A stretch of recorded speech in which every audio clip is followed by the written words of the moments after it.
अस्सलामुअलैकुम guys, welcome back to my YouTube channel quick learning with Noor. आज के lecture में हम विलियम फॉकनर के most famous novel the sound and the fury की करेक्टर एनालिसिस के सेकंड पार्ट को कवर करने लगे हैं। The first one is the character of Dilsey, जो कि एक अफ्रीकन अमेरिकन यानी कि ब्लैक स्लेव वुमन थी। वो कॉम्सन फैमिली की हाउसकीपर होती है, जो कि उनके चिल्ड्रन और ग्रैंड चिल्ड्रन की भी परवरिश करती है। कॉम्सन फैमिली ने उसे एक अपार्टमेंट या कैबिन प्रोवाइड किया होता है और वो उसी में रहती है। अगर डिल्से की नेचर की बात की जाए तो वो बहुत ज्यादा सेल्फलेस और काइंड इंडिविजुअल होती है। वो कई सालों से कॉम्सन फैमिली के यहाँ काम कर रही है और उनकी रियलिटी और सरकमस्टांसिस के बारे में अच्छी तरह जानती है। वो उनके घर के हालातों वाकयात को तब्दील करने की भी कोशिश करती है, मगर बाद में उसे ये रियलाइज होता है कि वो ये सब कुछ करने के काबिल नहीं है। अगर डिल्से के करेक्टर की क्वालिटीज की बात की जाए तो वो बहुत ज्यादा रिस्पॉन्सिबल, हार्ड वर्किंग, प्रैक्टिकल और फेयर वुमन है। वो अपने सारे कामों को वक्त पर पूरा करती है और कॉम्सन फैमिली को बहुत ज्यादा सपोर्ट भी करती है। डिल्से को इस नॉवल में एक सपोर्टिव कैरेक्टर या रोल दिया गया है। वो बेंजी को उसकी मदर कैरोलिन और मिस क्विंटिन को उसके अंकल जेसन से प्रोटेक्ट भी करती है। इस तरह वो कॉम्सन फैमिली के लिए प्रोटेक्टिव या सेफ गार्ड का रोल भी प्ले करती है। नॉवल के वाइंड अप होने पर डिल्से बहुत ज्यादा बुजुर्ग और कमजोर हो जाती है और ऐसा दिखाया जाता है जैसे वो मरने वाली है। वो कॉम्सन फैमिली के घर बहुत सालों से काम कर रही होती है और उनके सबसे पुरानी मुलाजमा होती है। इसी वजह से डिल्से ही कॉम्सन फैमिली के राइज और डाउनफॉल की सबसे बड़ी गवाह होती है। The next one is the character of Roskus, जो कि डिल्सी का हस्बैंड होता है और कॉम्सन फैमिली में सर्वेंट का रोल प्ले करता है। वो नेचर में बहुत ज्यादा शकी होता है और उसे इस बात का शक होता है कि कॉम्सन फैमिली पर किसी ने जादू टोना करवाया है, जिसकी वजह से इस फैमिली की प्रॉब्लम्स दिन ब दिन कम होने की बजाय बढ़ती चली जा रही हैं। नॉवल में उसकी डेथ 1912 या 1913 के दरमियान होती है। फर्स्ट सेक्शन में बेंजी उसकी डेथ को ऐसे रिकॉल करता है जैसे कोई बहुत इंपॉर्टेंट इंसिडेंट हो। The next one is the character of वर्श, जो कि डिल्सी और रॉस्कस का बड़ा बेटा होता है। कॉम्सन फैमिली में काम करने वाले सर्वेंट्स में से सबसे पहले वर्श ही बेंजी की केयर टेकिंग करना शुरू करता है। अगर वर्श के करेक्टर की क्वालिटीज की बात की जाए तो वो बहुत ज्यादा काइंड और रिस्पॉन्सिबल पर्सन होता है। The next one is the character of TP, जो कि डिल्सी और रॉस्कस का छोटा बेटा होता है। वो इस novel the sound and the fury में बेंजी के सेकंड केयर टेकर का रोल परफॉर्म करता है। जब उसके फादर रॉस्कस की तबीयत खराब हो जाती है और वह बीमार पड़ जाता है तो टीपी अपने फादर की पोजीशन को रिप्लेस करता है। वो कॉम्सन फैमिली का ड्राइवर बन जाता है और बाद में कैडी की शादी पर वो अल्कोहल भी कंज्यूम करता है। The next one is the character of Ronnie, जो कि डिल्सी और रॉस्कस की बेटी होती है। वो अक्सर अपनी माँ डिल्सी की किचन में काम करने में मदद करती है और वो हर ईस्टर संडे को अपनी मदर डिल्सी के साथ चर्च में भी जाती है। फ्रोनी इस नॉवल में कोई भी प्रोमिनेंट रोल प्ले नहीं करती, मगर उसके करेक्टर को कैडी के करेक्टर का मिरर कंसीडर किया जाता है, जो कि उनके हाउस ओनर कैरोलिन और जेसन की बेटी होती है। फ्रोनी भी कैडी की तरह शादी से पहले एक नाजायज बच्चे की मां बन जाती है, इसी वजह से उसे कैडी का मिरर कंसीडर किया जाता है। इस तरह आप ये ऑब्जर्व कर सकते हैं कि किस तरह एक घर में काम करते हुए भी उनके एक्शंस को कॉपी किया जाता है। उसी तरह फ्रोनी एक मेड की बेटी होने के बावजूद कैडी के एक्शंस को देखकर उसे कॉपी करना शुरू कर देती है। फ्रोनी इस बात से भी अनजान होती है कि उसके इलिजिटिमेट चाइल्ड का फादर कौन है। The next one is the character of Luster, जो कि फ्रोनी का इलिजिटिमेट सन जबकि डिल्सी का ग्रैंडसन होता है। वो गिब्सन मैन की थर्ड जनरेशन से बिलोंग करने वाला फर्स्ट चाइल्ड होता है और वही बेंजी का लास्ट केयर टेकर होता है, जिसके रोल को बेंजी के नरेट किए जाने वाले सेक्शन में ज्यादा प्रोमिनेंट किया जाता है। लस्टर एक रिस्पॉन्सिबल बेबी सिटर होता है, लेकिन अक्सर वो बेंजी को रुला भी देता है। नॉवल के फर्स्ट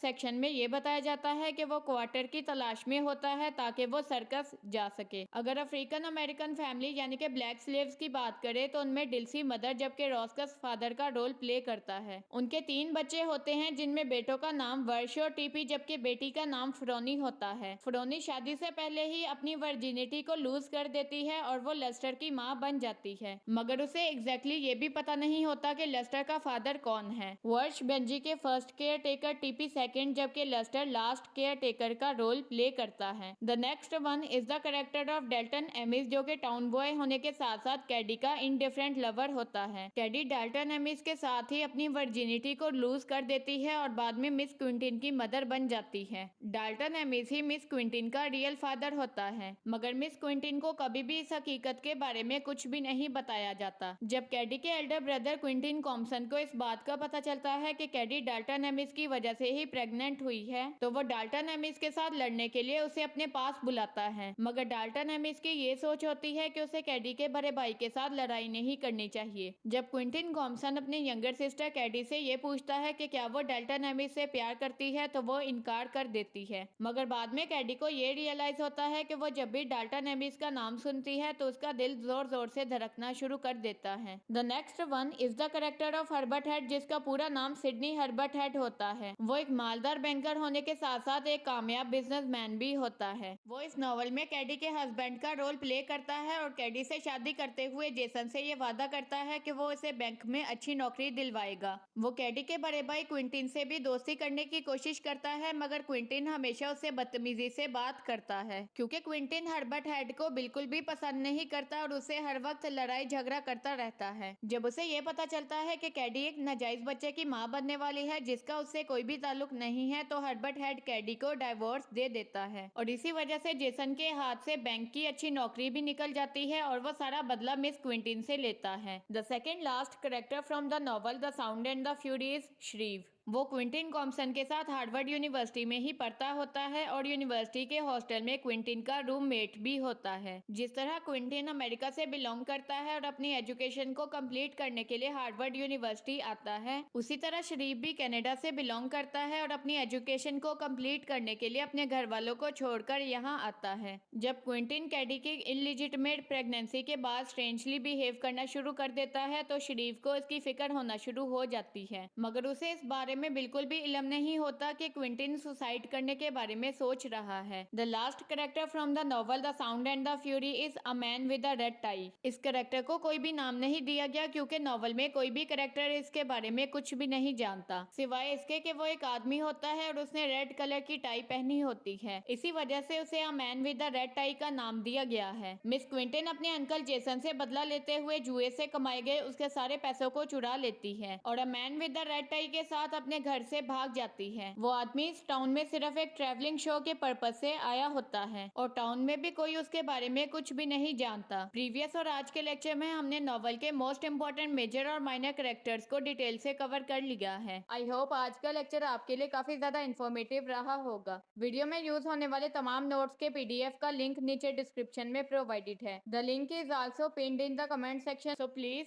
चेक इट आउट। अगर आज का लेक्चर आपके लिए इन्फॉर्मेटिव था तो वीडियो को लाइक शेयर करके एक अच्छा सा कमेंट भी कर दें। अगर आपने अभी तक मेरे YouTube चैनल को सब्सक्राइब नहीं किया तो सब्सक्राइब करके बेल आइकन को भी प्रेस कर दे ताकि आपको हर नई वीडियो का नोटिफिकेशन मिल सके। इंग्लिश कोर्सेज से रिलेटेड डिटेल इन्फॉर्मेशन को गेन करने के लिए आप मेरे फेसबुक पेज को भी फॉलो कर सकते हैं। Also you can suggest any new topic in the comment section. So guys, take care of yourself. इंशाल्लाह we will meet in the upcoming video lecture. Till then, अल्लाह हाफिज।